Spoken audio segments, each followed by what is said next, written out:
My dear friends and professionals, I am Uday Singh, advocate speaking.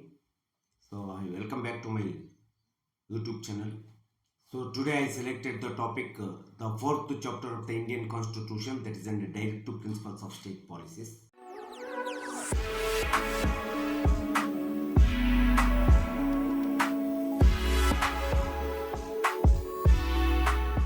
So, I would like to give a brief introduction and meaning of the Directive Principles of State Policy through this video. See, the fourth of the Indian Constitution, which it is refers to as the Directive Principles of the State Policy, it is one of the cherished idea concept incurred in the Indian Constitution. See, the Constitutional Article 36 to 51A, which it is gives a detailed analysis explanation regarding the Directive Principles of State Policies in the Indian Constitution. See, the framers of the Indian Constitution, especially Dr. B.R. Ambedkar and its committee, they were respected and influenced by the Irish Constitution, which it was embodied in their constitution as a Directive Principles of State Policies or these principles.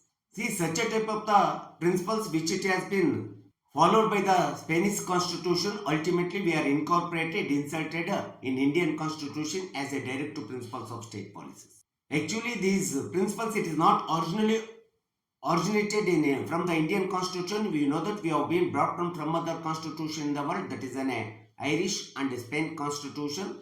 Ultimately, we are follow these principles. According to Government Act of India 1935, we have been considered these principles as the instrument of instructions. The main object or aim of the Directive Principles of State Policies, you know that it has to establishment of the economic democracy and welfare of the state on the basis of the socialistic principles. See, these are the principles, Directive Principles of State Policies. It's very comprehensive and elaborative ideas or the concept which it has been covers the entire political, economic, social, cultural programs of the modern Indian democratic state. The framers of the Constitution and drafting committee of the Indian Constitution, the chairman of the Indian Constitution and its committee members, they were considered the Directive Principles of State Policies are the fundamental principles of the establishment of the new economic and social order in India. See, such a type of the constitutional directive principles, we have been considered it is a moral and ethical principles, most valuable principles, which it gives directions, advisations to the governmental organs like the legislature and as well as the executive. But the execution or the implementation of the directive principles, there is no legitimate legal bar, because Directive Principles of State Policy, so they does not have any legal force or any legal security as per the provisions of the Indian Constitution, because these principles are the moral and ethical principles. If it is not implemented, execution, no one has to question as per law, as per legitimate.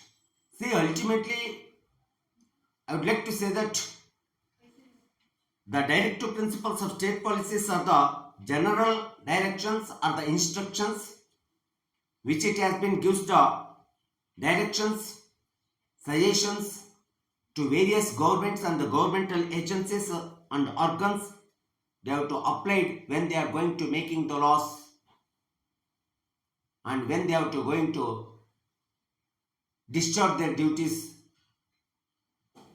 They have to apply in their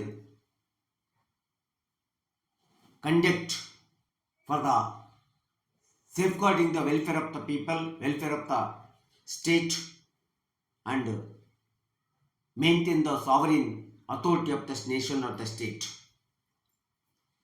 At the same time, state must have to keep in their mind while framing their laws and formulating their principles. So, the applying the Directive Principles of State Policy is the most essential, most significant factor. So that's why I would like to say that the chapter 4th of the Indian Constitution,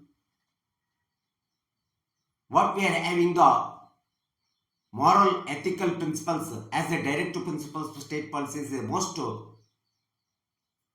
impacted, influenced the establishment of the economic democracy, maintenance of the welfare of the people, welfare of the state, well-being of the state, well-interest of the state, the entire development of the state. You know that it depends upon when we have to implementation, execution, the directives of the constitution, both the legislature, executive, and it has to follow the people of the state or the citizens of the state.